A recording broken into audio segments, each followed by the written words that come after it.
Well, hello. Have you ever heard that saying, it's turtles all the way down?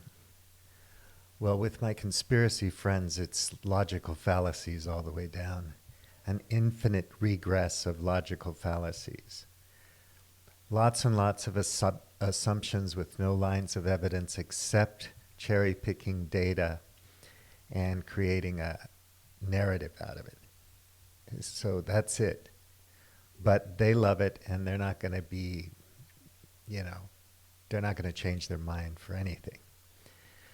They know that the Davos crowd is out to kill everyone, and it's only a matter of time, and this C-19 thing was just part of the plan to do that. Well, I always try to remember what it might have been like to live 200 years ago. And I, I know that human beings have been controlled by powerful forces forever and ever. That's just the kind of way we're built sociologically and psychologically. We get into our little groups of people, and if that scales up, we need systems to manage large groups of people. And it's usually the powerful people that make up the rules and set things in motion so that they can do well and kind of ride the edge of a knife between looting and taking all the resources and power and control that they can get without making people so angry that they're going to want to overthrow the players at the top, right? And that's basically what's going on now. It's the same old, same old. And some people struggle and fight to improve things systemically, structurally. They do it within the system, or maybe they push from without, or maybe they write books or do art to comment on what's going on. And most of us are just happy with bread and circuses. And these days, it's awesome, the bread and circuses that a lot of us have access to. It's really wonderful. I mean, why would you complain about it? But most of my conspiracy friends are pretty well off, and they're not suffering too much. They have access, but all they go on about every day is how we're not going to be able to have our beef anymore or whatever. As if the Industrial Revolution was all of human history, as if the tech boom after the internet was all of human history. They can't seem to remember that long ago things were different. And so if we have to use oil and gas in a more judicious way, it just means we change a little bit. It doesn't mean that we throw away our cherished freedom to eat potato chips and buy a new car and a new iPhone every year. Maybe consumerism has to evolve and change. Maybe we have to manage global resources in a better, more efficient way that won't kill everything and destroy habitats to the point where eventually human habitat is threatened. And that's a global thing. If you threaten human habitat, you mean you're threatening the world, life on Earth as we know it. But instead of trying to figure out, some way to make things better, it's so much easier just to point the finger at the top and say, see, they're going to wreck us. And people at the bottom who are being conditioned to have their outrage and their anger buttons pushed, every time you see something anywhere in the media and it looks like it's been designed to make you angry or to excite a sense of outrage within you, then you can pretty much bet that it's propaganda, that the message has an intention, and that intention is to sell you something, right? either to get your vote or to sell you something. Because outrage and anger is easy to excite in people. These buttons are easy to push. They're not pushing your think slow buttons, you know. Well, we're going to have to think about the nuances of this because it's very complex and there's a lot of things involved with it. We're going to have to understand how those things work together and interconnect before we're going to be able to really make sense of what's going on here. No, no, no, no, no. It's like, those guys are bad. They're outrageous. They're dirty, stinky people, and we should be outraged and pissed off at them.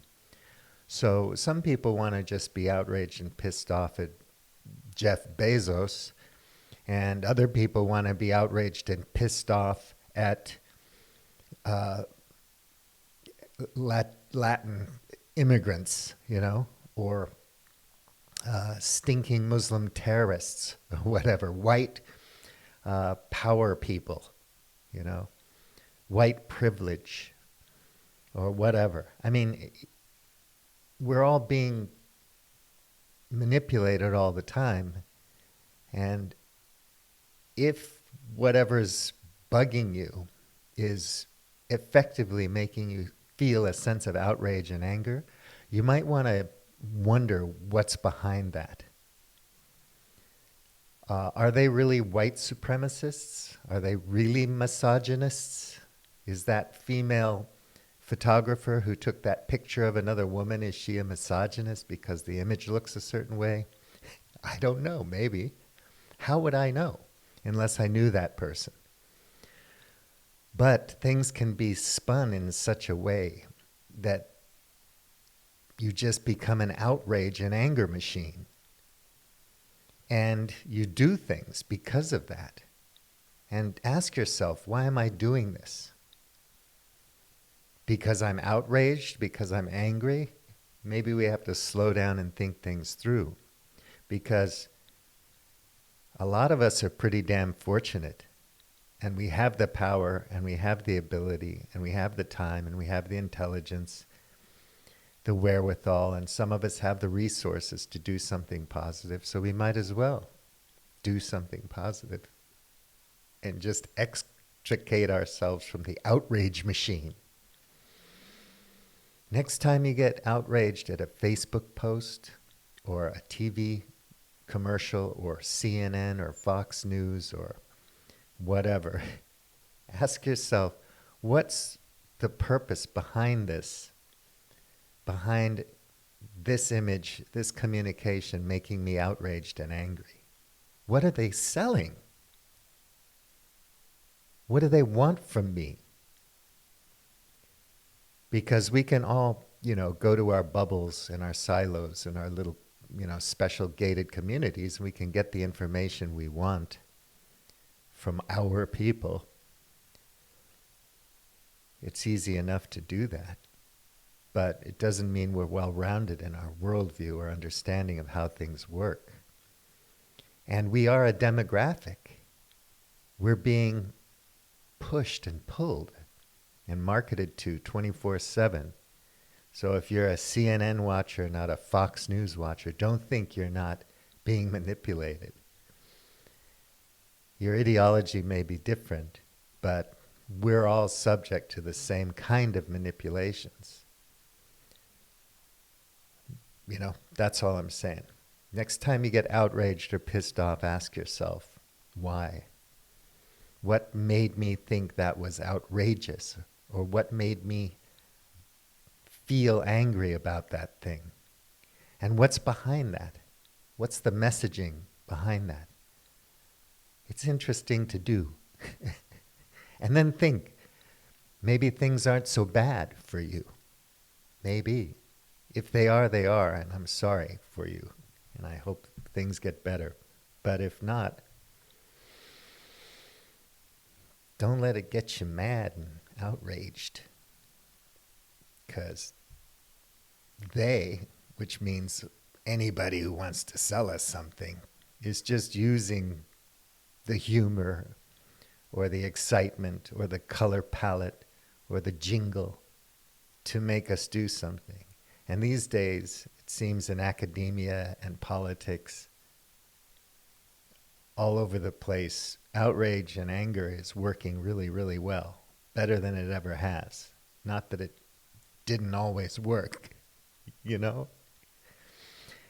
There's a documentary coming out about young people, the kids during the Nazi period.